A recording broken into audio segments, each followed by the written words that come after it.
ওকে, গত ভিডিওতে আমরা কথা বলেছিলাম যে আপনার ওয়েবফ্লো অ্যাকাউন্ট কীভাবে খুলতে পারি। এটা তার প্রথম নাম্বার ভিডিও।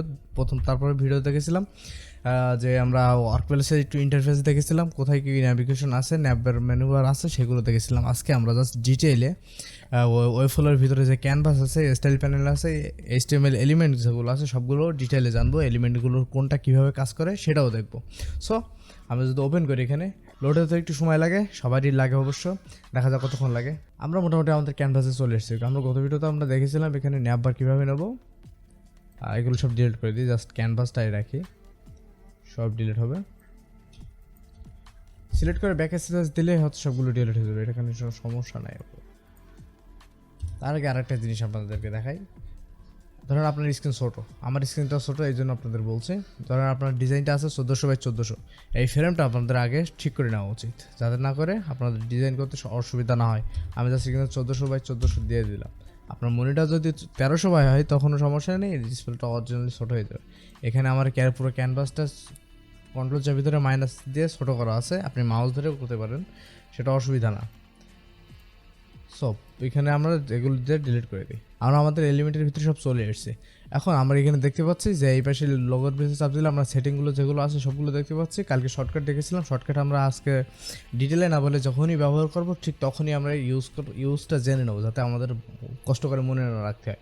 আমি কালকে এখানে একটা সবচেয়ে মানে যে মোস্ট পপুলার যেটা আছে সেটা দেখেছিলাম, কন্ট্রোল কে।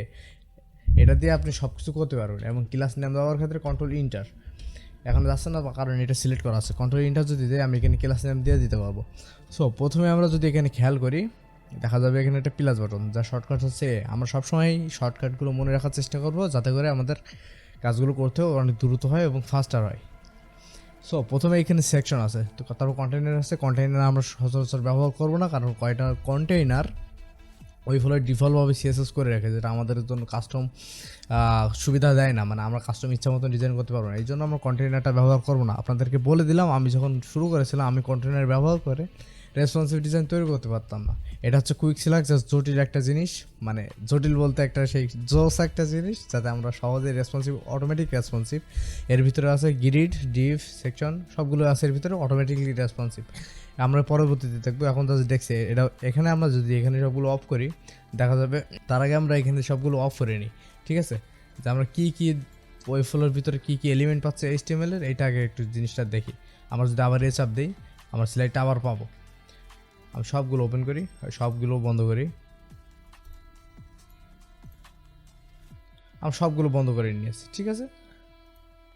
এখন এটা বন্ধ করে রাখি। আমরা যদি চাপ দিই, এগুলো সবগুলো দেখতে পাবো। এখানে প্রথমে আমরা কি দেখতে পাচ্ছি, এখানে দেখতে পাচ্ছি যে স্ট্রাকচার। এলিমেন্টের পাশে একটা লেআউট আছে। এই লেআউটের ভিতরে এখানে যে কটা প্রিমিয়ার টেমপ্লেট আছে আমরা একটা ব্যবহার করবো না, কারণ এখানে এরা সিএসএস করে রেখেছে, যাতে আমরা মানে ইচ্ছা মতন ডিজাইন করতে পারবো না কিংবা রেসপন্সিভ করতে পারবো না। এই জন্য আমরা এখান থেকে এড়িয়ে চলবো, সচরাচর ব্যবহার করবো না।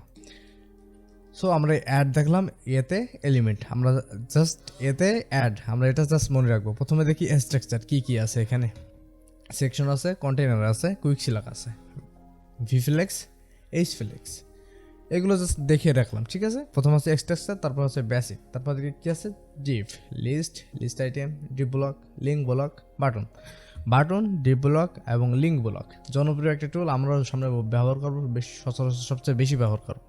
টাইপোগ্রাফির ভিতরে কী আছে, একটা হেডিং আছে, হেডিংয়ের ভিতরে প্যারাগ্রাফ আছে, হেডিংয়ের সাথে প্যারাগ্রাফ, লিঙ্ক ব্লক, আর text links, link block, block words, restricts. আমার সবগুলো দেখে রাখবো। আপনারা জাস্ট কাজ হচ্ছে, আপনারা জাস্ট ভিডিওটা দেখবেন না, আমার এই দেখার পরে আপনি সুন্দর করে আপনি ওই ইন্টারফেসে যাবেন, সবগুলোর সাথে পরিচয় হবেন যে কোথায় কী কোন এলিমেন্ট আছে।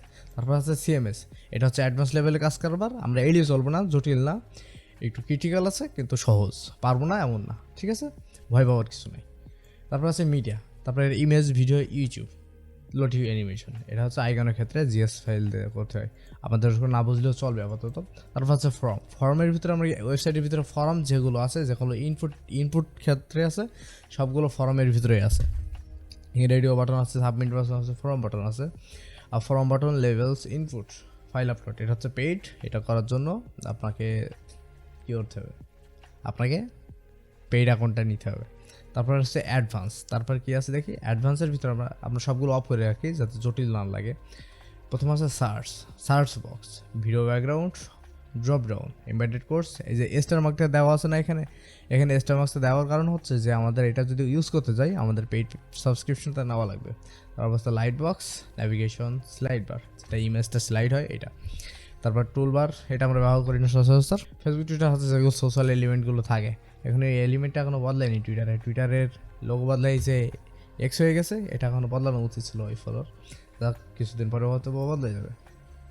তারপরে গ্রিড কলাম, এই গ্রিড কলাম আগে হচ্ছে স্ট্রাকচারের ভিতরে ছিল, ঠিক আছে, এগুলো এই দুইটা আগে এই জায়গায় ছিল, এখানে এইটা চলে এসেছে। আমরা এখানে সেকশন ব্যবহার করে গ্রিড করে দিতে পারি, ফ্লেক্স করে দিতে পারি, এগুলো আপনারা না বুঝলেও চলবে। আমরা জাস্ট এখন এগুলো আপনাদের না বুঝলেও চলবে, এখন জাস্ট আমরা পরিচয় হয়নি এলিমেন্টগুলো কীভাবে কাজ করে। আমাদের অ্যাডভান্স লেভেলে যাওয়ার জন্য কোন এলিমেন্ট কীভাবে কাজ করে এটা আমাদের সহজভাবে সুন্দর করে বোঝা লাগবে, না হলে আমরা প্রবলেম সলভিংয়ের দিকে যেতে পারবো না। যদি একটা ক্লায়েন্ট এসে বলে হ্যাঁ আমি তখন এই করতে চাচ্ছি, তুমি করতে পারবো নাকি।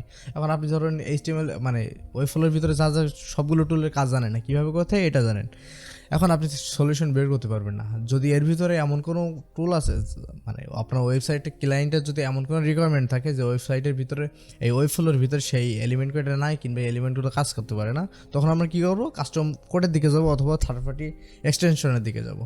সো এইগুলো আমরা অ্যাডভান্স লেভেল কাজ করবো, জানিয়ে রাখলাম যেগুলো করা যায়। তারপরে আমরা যদি এখানে আসি, এখানে কি দেখতে পাচ্ছি, কম্পোনেন্ট। যারা ফিগমা টুলের সাথে পরিচিত তারা হচ্ছে কম্পোনেন্ট সম্পর্কে বুঝবেন, যে আমরা সেভ করে এলিমেন্ট পুনরায় ব্যবহার করতে পারি। কীভাবে করতে পারি সেটা আমরা পরবর্তী ভিডিওতে দেখবো। আমরা জাস্ট এখানে গতি দিয়ে রাখলাম স্যাম্পল, এখানে শিফট এ চাপ দিলে কম্পোনেন্ট হয়ে যায়। এর শর্টকাটটা কি, শিফট এ। তারপর আছে লেয়ার, আমাদের মোস্ট পরিচিত, সবসময় আমাদের সামনে এটা ওপেন থাকবে, এটা শর্টকাট হচ্ছে জি, ঠিক আছে। আমরা যদি এটা এখানে পিন করে রাখলাম, এটা এখানে স্টিক হয়ে থাকবে। আমরা বডিটা ইমেজটা আপাতত চাচ্ছি না, ঠিক আছে, ডিলিট করে দিলাম। লেয়ারের শর্টকাট কি, জেড, আমরা জেড চাপ দিই, জেড চলে আসলো। পিন করে এটা কি, পিন আউট করলাম। এখানে যদি আমরা এক্সপ্যান্ড দিই, সবগুলো লেয়ার যেগুলো থাকবে সবগুলো এক্সপ্যান্ড হবে। আবার যদি এটা দিই তখন এটা এক্সপ্যান্ড হয়ে যাবে, কিন্তু এই জায়গায় যদি ক্লিক করি তখন সাথে সাথে ওইটা চলে যাবে।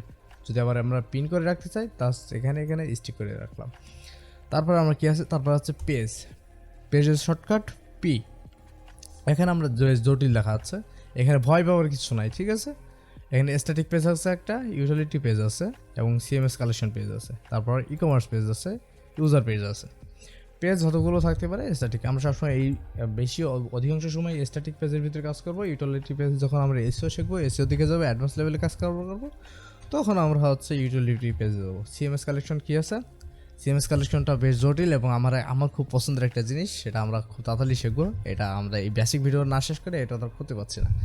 তারপর CMS কালেকশনের ভিতরে ই-কমার্স পেজ আছে। ই-কমার্স পেজ কি, একটা অনলাইন স্টোর, যা ই-কমার্সের ভিতরে যে কোনো জিনিসপত্র থাকে আমরা সবগুলো এখানে তৈরি করতে পারবো। বেশ অ্যাডভান্স লেভেল না, কিন্তু বেসিক, হ্যাঁ বেসিক কিনা করা যাবে।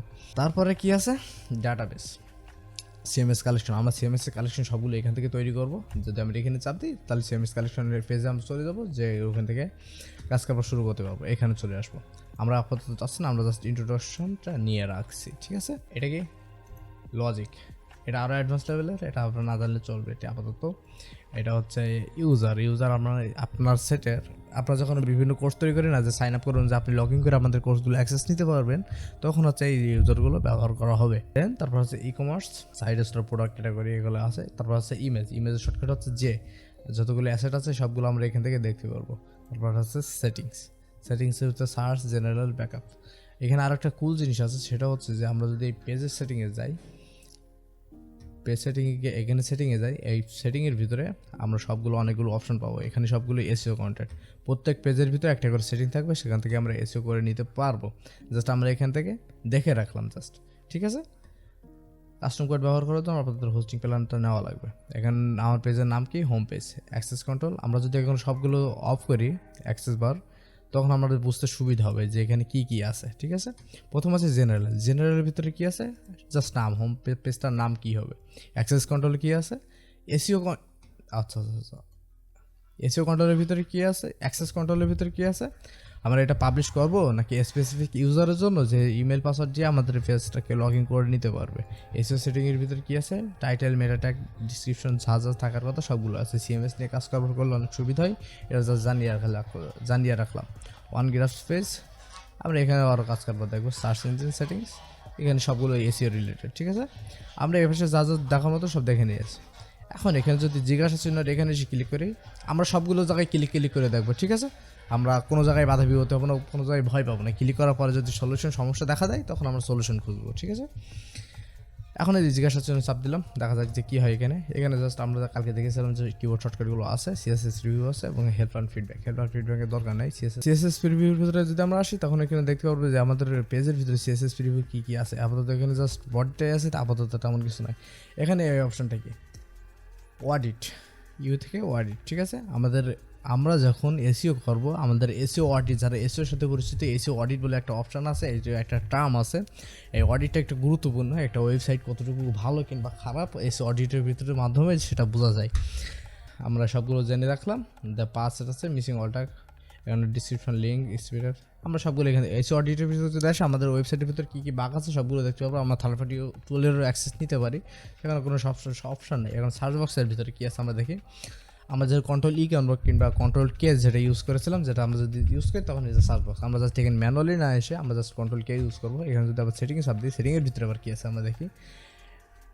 আমরা যদি এখানে দুইটা ক্লিক করে দিই আমরা সবগুলোর অ্যাক্সেস পাবো। আমরা ইমেজ এখান থেকে খুঁজে বের করবো। যদি আমরা এখানে একটা ইমেজের নাম আমরা দেখিনি, যে ইমেজটার নাম কী ছিল, আচ্ছা ইলিপস্টোর, আমরা এখানে ইলিপস্টোরের একটা নাম আছে, ঠিক আছে।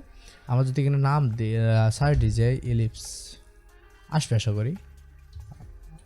আমরা যদি এখানে সরাসরি আমাদের অ্যাসেটের নাম লিখে আমরা অ্যাসেটটা করতে পারবো। আপনি যদি চান যে এটার সেটিংতে এখানে গিয়ে বলাই দেবেন যে আপনি অ্যাসেটটাকে খুঁজতে চাচ্ছেন না, আমরা জাস্ট অ্যাসেটটাকে তুলে দেবেন, জাস্ট হয়ে যাবে। সো আমরা HTML বেসিক স্ট্রাকচারটা দেখলাম, ওখানের ভিতরে কী কী থাকে, ওই যা আছে ওয়েবসাইটের ভিতরে এগুলো সব থাকে। আমরা জাস্ট এগুলো কাস্টমাইজ করে ডিজাইন করে তারপর আমরা ইউজ করি। এবারে CSS প্রপার্টি আছে, আমরা যদি সবগুলো একসাথে এক্সপ্যান্ড করি, কোলাপস করি, তখন আমরা কি দেখতে পারি। আচ্ছা, এটা আমাদের আপাতত দরকার নেই, এটা আপাতত থাকুক এখানে, আমরা ওটা হাইড করে দিয়েছি। এখন যদি আমি ওয়ার্ল্ডসের ভেতরে এই লেআউটের এই আইকনে ক্লিক করি, সবগুলো একসাথে কোলাপস হয়ে যাবে, ঠিক আছে। আমরা এটা জেনে রাখলাম, জাস্ট অল ধরে ক্লিক। আবার যদি একসাথে সবগুলো ওপেন করতে চাই, যদি ওয়ার্ল্ডসের ভিতরে একসাথে চাপ দিই, সবগুলো একসাথে ওপেন হয়ে যাবে। আমরা বেশি অংশ সময় ওয়ার্ল্ডসের ভিতরে এগুলো কোলাপস করে দেন আমরা কাজ শুরু করবো, তখন আমাদের বুঝতে সুবিধা হবে যে কোনটা কীভাবে কাজ করে। আমরা এখানে কোলাপস করলাম, এখানে কোলাপস করলাম। এখন আমরা দেখি যে এই ভিতরে যে বেসিক স্ট্রাকচার HTML এর ভিতরে আছে আর এবং CSS লেআউটের ভিতরে কী কী আছে। এখানে জাস্ট লেআউট আছে, লেআউটের ভিতরে জটিল কিছু না, এটা জাস্ট ইনলাইন ব্লক, এটা জাস্ট ডিফল্টভাবে থাকে। এটা হচ্ছে flex, horizontal, vertical. Horizontal just আড়াআড়ি, আপনার আড়াআড়ি, আর ভার্টিক্যাল হচ্ছে উপর নিচ, ঠিক আছে। এটা আমরা জাস্ট জেনে রাখলাম। ওর ভিতরে আর কী কী আছে আমাদের এখন না দেখলেও চলবে। স্পেসিং কি, স্পেসিং জাস্ট মার্জিন, একটু গ্যাপ দিলাম, মাঝখানে প্যাডিং থেকে একটু ভেতর থেকে দিলাম, এগুলো আমরা সব দেখবো, জাস্ট আছে, এটা আমাদের জেনে রাখি এই ক্লাসে আপাতত। সাইজ, একটা এলিমেন্টের কতটুকু সাইজ হবে আমরা এখান থেকে ব্যবহার করবো। সাইজের ভিতরে আমরা ইউনিট দেখতে পারি। ইউনিট কি, পিক্সেল, পার্সেন্ট, রিম, সিমস, VH, VW, অনেকগুলো থাকতে পারে, বেশ জটিল, কিন্তু আপনাদের না বুঝলেও চলবে, জাস্ট এগুলো এক্সিস্ট আছে, এগুলো আপনাদের জেনে রাখলেই চলবে। সো পজিশন কি আছে, পজিশন স্ট্যাটিক পজিশন আমরা দেখবো। টাইপোগ্রাফি যে টেক্সটের ভিতরে যে সেটিংগুলো থাকে আমরা সবগুলো এখান থেকে করে নিতে পারবো একটা ওয়েবসাইটের ভিতরে। তারপর আছে ব্যাকগ্রাউন্ড কালারটা কী হবে, এটা বডি যদি আমি সাদা করতে গিয়ে, মানে আমি যদি কালো করে দিতে চাই, লাল করে দিতে চাই, আমরা ইচ্ছা মতন করে দিতে পারবো। জাস্ট এই কালারটা সুন্দর লাগবে, থাক আপাতত। তারপর আমরা বর্ডার দেখতে হচ্ছে, বর্ডারের ভিতরে কী কী থাকে আমরা একটু কোলাপস করে রাখি। আচ্ছা, সেটিংয়ের ভিতরে এই ব্যাকগ্রাউন্ডের ভিতরে আরেকটা অপশন আছে, সেগুলো হচ্ছে ব্যাকগ্রাউন্ডে আমরা যদি ইমেজ, ভিডিও কিংবা অন্য কিছু অ্যাড করতে চাই, তখন আমরা এখান থেকে এসে এটা আমি ডিলিট করি। এই ইমেজের উপরে যে প্লাস বাটনটা আছে, এই প্লাস বাটনে যদি আমরা চাপ দেই, এখানে আমরা দেখতে পাবো যে ইমেজ আছে, ইমেজের সেটিংগুলো এখানে আছে। তারপর আছে গ্রেডিয়েন্ট, তারপর আছে কি রেডিয়াল গ্রেডিয়েন্ট, তার ব্যাকগ্রাউন্ডে ইউজ করতে পারবো। আমরা জাস্ট এটা দেখে রাখলাম। আর এর সেটিংয়ের ভিতরে আরও একটা জিনিস আছে, যে আপনার এই ধরেন এই কালারটা আপনি সেভ করে রাখতে চাচ্ছেন, ঠিক আছে। এই কালারটা সেভ করে রাখার জন্য আপনার কী করতে হবে, জাস্ট এই প্লাস বাটন চাপ দিয়ে এখানে জাস্ট ক্রিয়েট করে দিতে পারেন, আপনি এখানে নামও দিতে পারেন। জাস্ট এটা প্লাস, আপনি যদি একটা কালার চেঞ্জ করে দেন, যদি আবার একটা প্লাস দেন, দিয়ে আবার যদি একটা নাম দিতে পারেন, হ্যালো হয়ে যাবে, কোনো সমস্যা নাই। এখন আরও অনেকগুলো সেটিং আছে, আমরা অনেকগুলো কাজ করতে পারবো একসাথে। সে বর্ডারের ভিতরে আমরা কী কী আছে এটা দেখি। একটা বর্ডার ধরেন, আপনি একটা এলিমেন্ট নেন, বর্ডারে রাউন্ড দিবেন নাকি দিবেন না সেটা আপনার ইচ্ছা। বর্ডারের পিক্সেল স্ট্রোক কতটা দিবেন, স্ট্রোক দিবেন নাকি সেটা আপনি এখান থেকে ঠিক করতে পারেন। ইফেক্টটা বেশ পপুলার, ইফেক্টটা খুব ইফেক্টটা আমার খুব পছন্দের একটা জিনিস। এর ভিতরে আমরা ইফেক্ট যতগুলো আছে সবগুলো আমরা করতে পারবো, ইন্টারাকশনও করতে পারবো। ইন্টারাকশন আমরা এখান থেকেও করতে পারবো, সমস্যা না, জাস্ট দেখে রাখলাম। তারপর আছে সেটিংস জিনিসটা কি, একটা HTML এর ভিতরে আমরা যদি একটা ডি ব্লক নিই, একটা এলিমেন্টের যতগুলো সেটিংস থাকে কিংবা থাকা সম্ভব সবগুলোই আমরা এই সেটিংয়ের ভিতরে পেয়ে যাব। সো আমরা যদি এখানে একটা ডি ব্লক নিই, ঠিক আছে, ডি ব্লকটা কই, হ্যাঁ এখানে ডি ব্লকটা আছে, আমরা জাস্ট সেটিংয়ে আসি। আচ্ছা এখানে এই শর্টকাটটা আপনাদের দেখে নেওয়া উচিত। আমরা যে HTML CSS প্যানেলের যে শর্টকাটগুলো আছে সেটা হচ্ছে CSS। আপাতত এখন ওই লেআউট স্পেসিং এগুলো শর্টকাট হয়নি, তো হবে ইনশাল্লাহ সামনের বার যদি ওয়েবফ্লো চাই। প্রথম আমরা যদি স্টাইল প্যানেল আসতে চাই জাস্ট ক্লিক করলে হয়ে যাবে। দেন যদি সেটিংয়ে আসতে চাই আমরা জাস্ট ডি প্লেস করবো, এলস জি, তারপর আমরা যদি আসি তারপরে জি, এটা হচ্ছে CSS ম্যানেজার। আমরা এগুলো হচ্ছে CSS ক্লাস, ঠিক আছে। এগুলো যদি আমরা ক্লিন করতে চাই জাস্ট এখানে ক্লিন করব, দেন রিমুভ করে দেবো। যেগুলো আমরা ব্যবহার করছি না সেগুলো অটোমেটিকলি রিমুভ হয়ে যাবে। এটা আমাদের এখনই জেনে রাখা উচিত, যাতে না করে ভবিষ্যতে প্রবলেম হয়। CSS ক্লাসগুলো আমরা রিমুভ করে দিই যেন ওয়েবসাইট সবসময় ফাস্ট থাকে এবং ওর ভিতরে উল্টোপাল্টা কোড না থাকে এই জন্য।